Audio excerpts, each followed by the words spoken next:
Hello, everyone. It is the Fruits Basket Podcast. Oh my God, I'm gonna die. I'm here with Rising. Hi, people. I don't know what's going on. It's also storming outside. This is probably not the best time to do a podcast. So if the podcast just stops. I remember the last time I was in a Discord call with you while there were storms. I don't remember what happened, but I guess the power went out. No, that was one where I was hiding in my closet because of the tornadoes. Oh. Yeah, so you remember people, if you saw on the national news tornadoes 2 weeks ago? That was half a mile from where I live. Speaking of tornadoes, let's talk about Fruits Basket episode 10. It's Valentine's after all, is the episode title. I'm not saying it's Valentine. It's Valentine's Day. And so Toru, Kagura, Kyo, and Yuki go on a double date.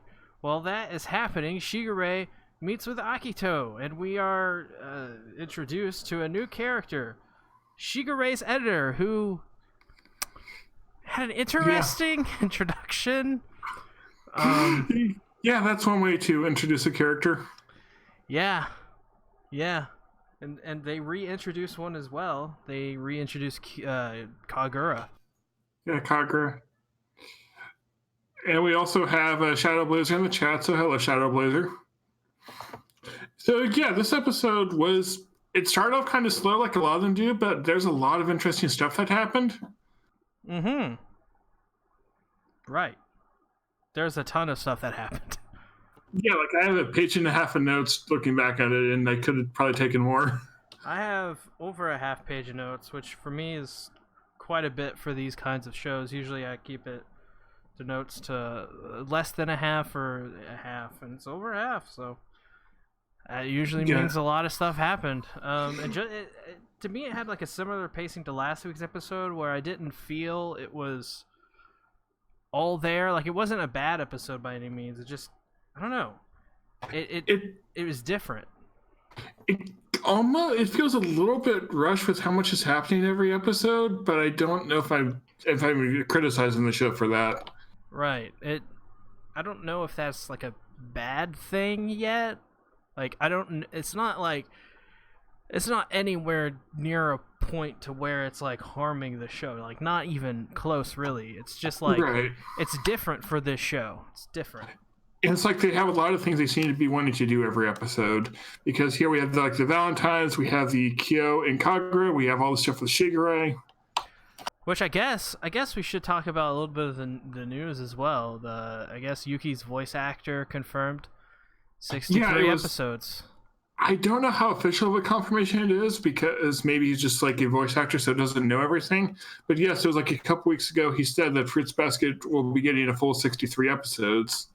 Well, there's something I didn't tell you before, Rising, before we met, and after we met. I don't know what I'm talking about. You wrote Fruits Basket? Yuki's voice actor is my dad, so. Okay, so we know it's not true then. He also works at Nintendo. Oh yeah, does he also work for Xbox? He works for all of them, man. He is Xbox. I'm looking at him right now. He's playing my games because I told him to play them, and you just throw a disc at him and it just eats it, and then starts playing the game. That sounds like my dog. No, a dog. Speaking of a dog, yes. Whatever you were talking about. Yeah, speaking of dogs, we had a lot happen with Shigure this episode. Oh, yeah. And one of the things I thought might be important is how, when the girls were all giving their chocolates to Yuki, they talked about the Kuko phenomenon, I think that's how you pronounce it, where, they would take the chocolate and the previous girl away and put their own in there, and then the wave girl just stole all of Yuki's chocolate at the end. Yeah, Hana was Hana. I'm the vulture that comes in and claims the rest. There's a garbage can full of chocolate. You know that, Hana. Hana is just... I feel like Hana knows what she's doing way more than any character thinks she does. I know. She has, special powers. It's so weird. I feel like Hana is the Phil of this show. Big Daddy Hana. And the Is that sirens? They're coming for me, man. Everything's happening outside right now. Everything. Yeah. So yeah, I just thought the picture of lots of chocolates pouring out of Kyo's shoe locker. Not Kyo, Yuki. I'm bad with names. Yuki, Kyo. Are they? I mean, same difference. Yeah, they're both the best boy. Exactly. One's a babe, one's a cat. Exactly. And I did like kind of the suspense with trying to figure out why is Kyo is freaking out so much. But then when Kagura showed up, I was like, okay, this all makes sense now. He had a nightmare because of different reasons, but you know, I think he had a nightmare really because he knew Kagura was showing up. Yeah, and I feel that's definitely the main thing. Yeah. So Kagura is back for this episode, and I did not miss her at all. So when she showed up, I was like, "Oh fuck, we're doing this." And yeah, she was okay. She was much better than her first go around, but she didn't change like at all. She's still bipolar as F. I kind of feel like they had Kagura just to get the other characters out of the way so that Chigure could talk to the doctor. Yeah, and then go talk to Akito and apparently like use Akito for whatever purposes he needs to use her for, which is just that got really dark. And what's funny is this episode is kind of a little somber, a little darker than the previous episodes. Yeah, and just like seeing like Chigure is like up to something, and like he's admitting himself like he's not doing a good thing. He's using Toru, he's using everyone. So that makes me wonder, what exactly is he after? He's building a giant robot. No, even better. No, a giant robot landed on planet Earth, and he uses his car to control it. Okay, and we have a clarification from MCZ Dub Protection saying that Chigure is using Toru, not Akito. Ah. So how dare he? Yeah, it feels like he's like still connected to Akito. Like he said he really cares about Akito, but does that mean he's doing this for Akito for another reason? And we also had last episode where it seemed like we were talking about how Chigure seemed to be much more loyal to Akito than the other characters, so that might tie into it. Yeah, and just a small note on Akito as well. During their scene, before he went into the room, he was like, "Don't give Akito a cold," which makes me think she has some sort of immune system disease or something. Oh yeah, we know that Akito has been really sick, so don't know. Okay, yes, and Sasuke saying how this sounds like this felt like a setup episode. Then we have MCZ saying that that's what it is. The story is about to really begin, which makes me excited. Jesus. Did you hear that? Are you okay? Oh my god, yes. The world's ending. All right, so if this Fruit Basket podcast is words. If the power goes out, it's because of what you just heard. That shook my house. Oh my god. Do you need to like go hide somewhere? Nah, I don't need any of that. That's awesome. That's fucking cool. That's gonna be in this podcast forever. Yes. This is almost as good as the time where my internet went out during a podcast. Oh man, this is beautiful. Yes, continue on with the podcast. Yeah, so back, they had the Valentine's date, which seemed to be pretty unremarkable. They like went and saw a movie, and like Toru and Kagura both really liked it, and they seemed to be like deepening their bond. Oh yeah, when they were like, Toru, let's go on a date. She's like, really? I've never been on a date before, and it's just the way she reacts to it was just so pure. Toru is amazing. Like, of course she would be excited to go on a date. Yeah, I mean, who wouldn't want to be excited to go on a date with Toru? Well, you said it, not me. And MCZ is saying that the movie is totally not Pokemon, which, yeah, that's what I was figuring they were paying an homage to.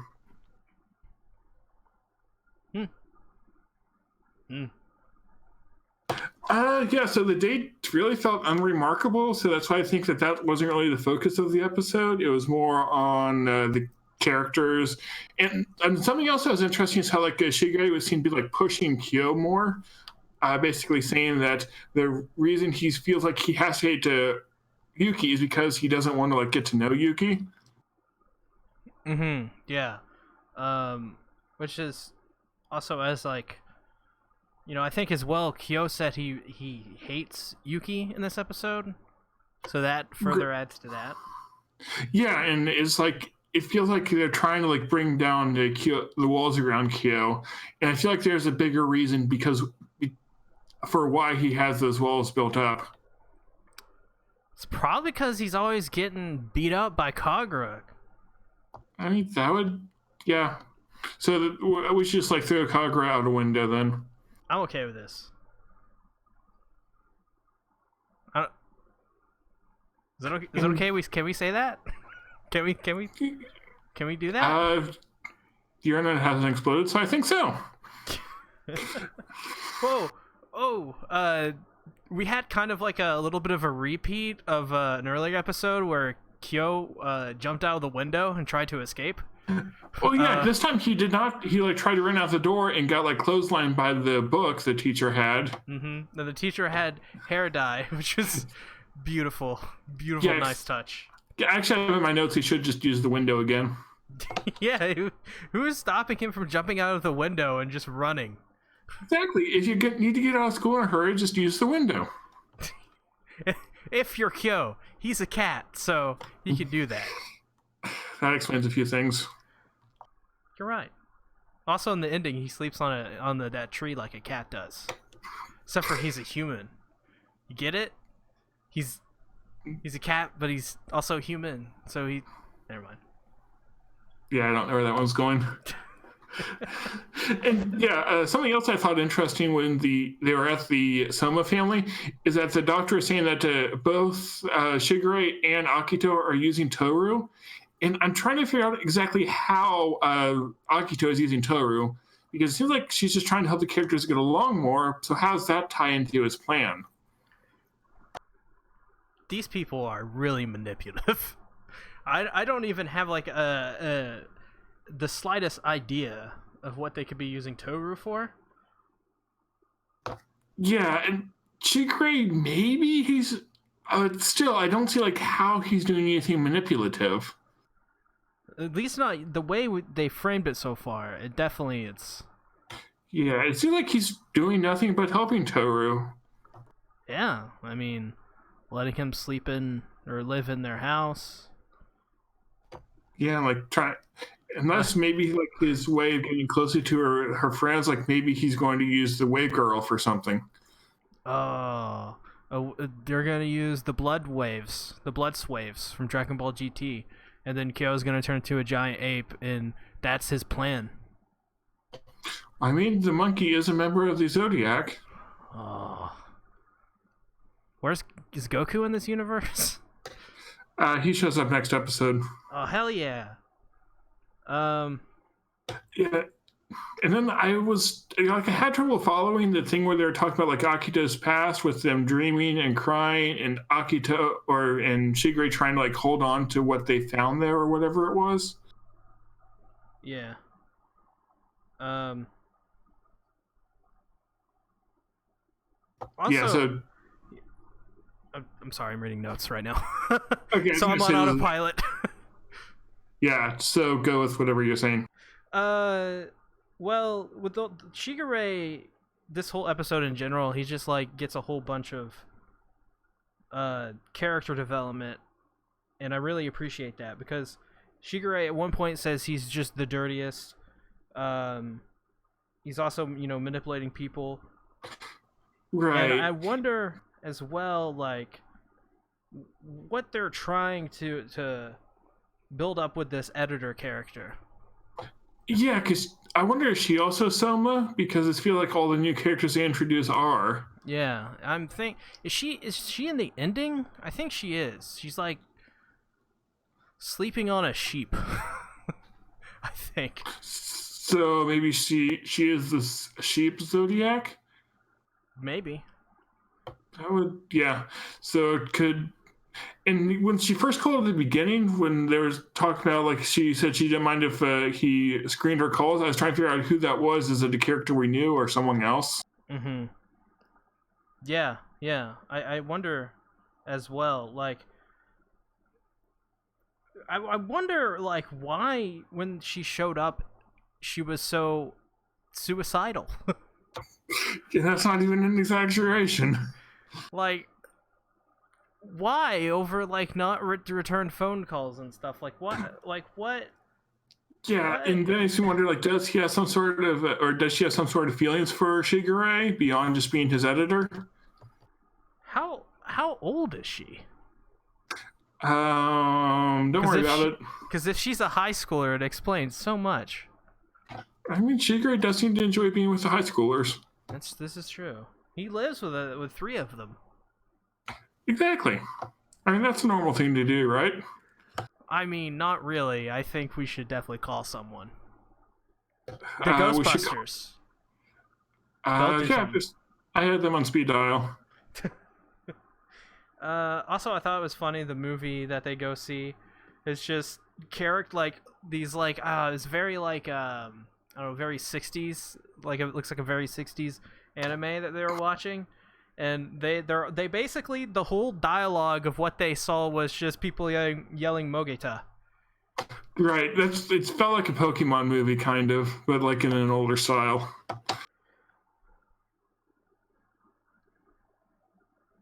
Oh, yeah, Shadow Blazer gave another clarification that Shigure likes to torment his editor by handing in late drafts, which I don't see how that's useful. If you want your editor to, like, make things better, you actually have to give stuff to him. Ugh. He's the worst. Exactly. That's why C's agreed to edit all of my podcasts. Wait, what? Thank you. What? I don't know. I don't know what's going on. Just add pictures from fake Cleveland and it'll be good. So at the beginning of the episode, Kyo has a little bit of a nightmare, and I think does it happen later on again? No, and I guess it's like, why is he having the nightmare? Is it because he knows Kagura is coming, or is there something else going on too? Yeah, I wonder if, like, something traumatic happened to Kyo, because it seems. Because when they were, Toru and Kyo were walking back up to the place, Toru mentioned that they have, like, a lot of anxieties and things they keep to themselves. So right, yeah, I wonder if it's something super traumatic that happened to Kyo, and yeah. And I feel a lot of these things are just, like, pointing to the hard pass that Kyo and Yuki have had. Yeah. Like, Kyo's nightmare, him being so on edge because of Valentine's Day, Kagura showing up, that's a nightmare. what Shigure did to Kyo. Kagura is like, a living nightmare. Exactly. I thought Satsuki's comment saying that Haru stole Yuki's chocolates and no one dared to oppose her. I'm like, yeah, that sounds about right. Yeah. I wouldn't say anything to her. I'd be like, here, take it. You've earned it. Oh, and now Toru is going to make chocolates for everyone, which that's a Toru thing to do. Oh, yeah. Toru made chocolates for everyone. Wouldn't you want to get chocolates from Toru? I just like to get chocolates in general. All right, we're going to mail C a potato. Ah, fuck. I knew I shouldn't have said I wanted chocolates. I knew I should have said I wanted a potato, then you would have gave me chocolates. Okay, so what would you do if on Valentine's Day you open your mailbox and it was full of potatoes? I will probably, the first thing I'll do is I'll probably eat those potatoes and, bake them and eat them. And then I'll question where they came from. And then I'll probably die from the poison. All right, I know what I'm doing next Valentine's Day. You're going to poison me? I'm going to mail you potatoes. No. So yeah, they also describe Shigure as a jellyfish on the waves. Yeah, like how no one can figure out exactly what he's planning. I'm telling you, he found a giant alien robot and he's gonna put his car on it to control it. Yeah, what character was saying that like no one really understood Shigure? Like he was a jellyfish. He was like a wave that comes up to you and then goes away. Was it Yuki? I don't remember. I don't have. Yeah, I don't remember. Yeah, I didn't write that one down. Sassi says, "Would you guys accept chocolate from mine?" No, I wouldn't. Okay, Yuki did say that, so that's interesting. Would you accept chocolates from mine, Rising? Who's mine? From the Shield Hero. Oh no, yeah, another bad show. Oh God, you. Everyone hates you, Rising. No, I gotta balance it out with like more negative opinions. Fruits Basket is a better anime than Kagura-san. Well, that isn't really a negative opinion. Oh, crap, I can't think of anything. I can't even think in general, but I can't think. Yes, Oh, I am disappointed about one thing with this episode, though. Not enough Toru? No, the Toru didn't have twin tails. You're right. Where did Twin Tail Toru go? Exactly. So yeah, this episode isn't that good anymore. Yeah. Well, we have next week.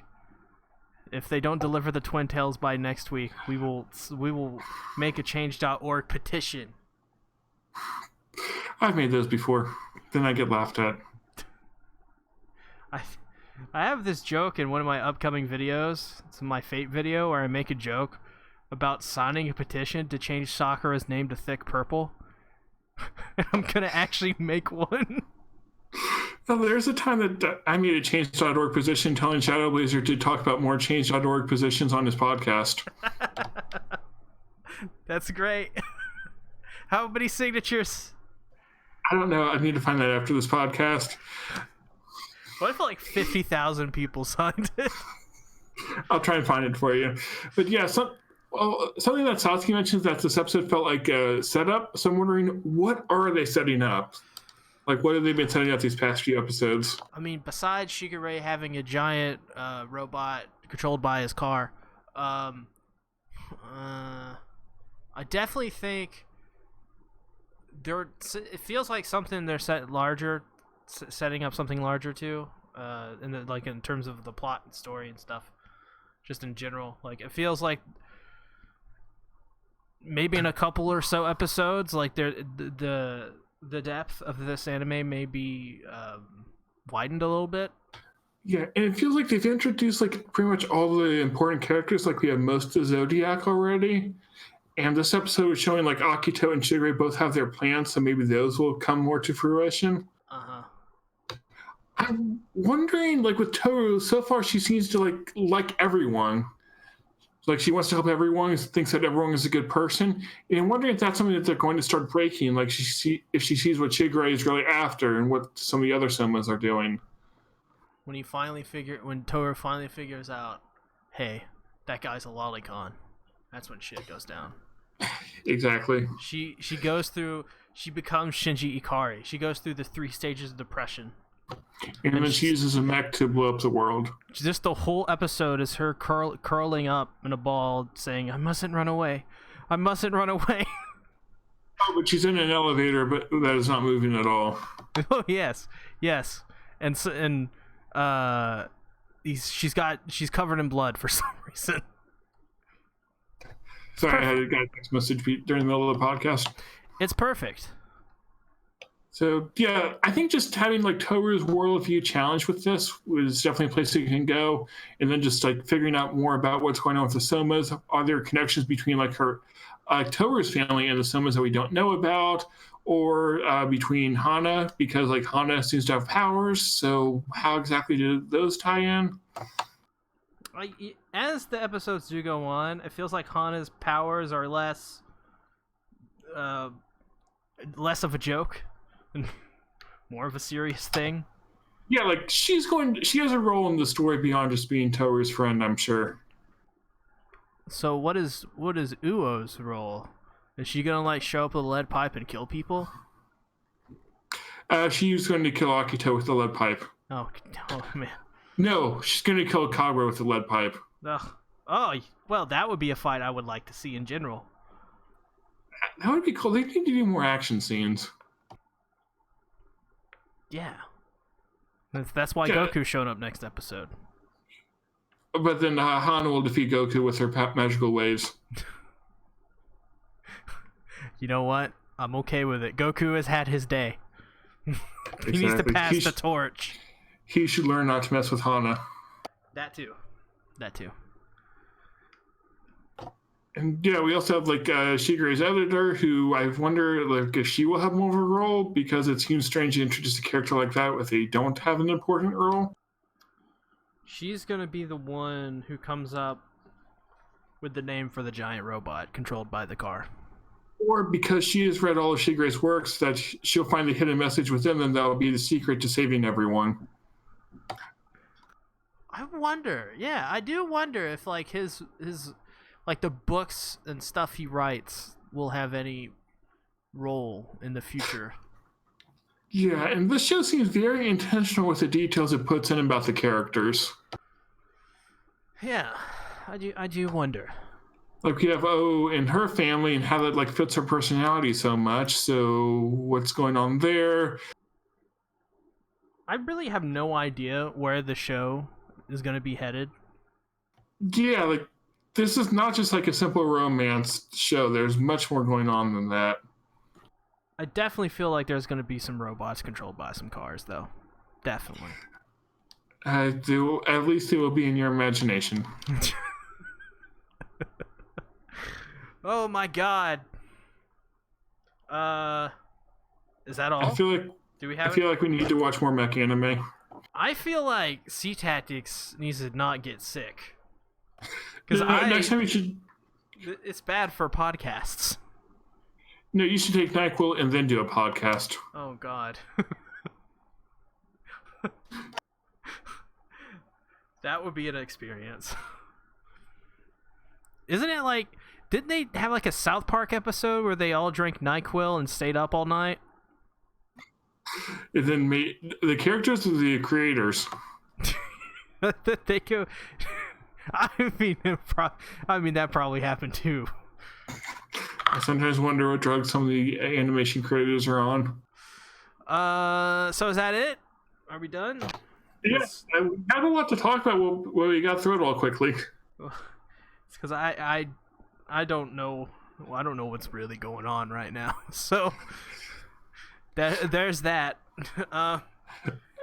So join us next week where we'll talk about more fruits baskets. He will make sure he drinks like 2 gallons of cold medicine before the podcast, and we hope that there will not be a storm that destroys C's house. There may be a hole in my house right now that I don't know about. I'm not sure. That thing, that was crazy. When I had the storm here, a tree branch fell on my sister's car. Is the car okay? Yes. Okay, good. The tree is not, and neither is the light pole. Where can they find you, Rising? They can find me on the Twitters, they can find me on the YouTubes, they can find me on Amino, and I now have like a global Amino page where I post my stories that no one knows about because I question how they do things. But you can find me there where I just posted a video about why you should watch Ori Twin Tails. You can find me over on one of the greatest channels of all time, Everything Animated. So go check out my new channel, Everything Animated. Oh, and I also have another new one, Rising Sun Reviews, and Satsuki the Savage, and PewDiePie, and a bunch of other ones. I have so many channels, you guys. And you should all go sign our Change.org petitions. Exactly. Sign the one where Shadow has to talk about Change.org petitions. I really need to go find that one. That's it. I'm gonna go die. See you later. Good night. Happy birthday. Yeah. Terribleness.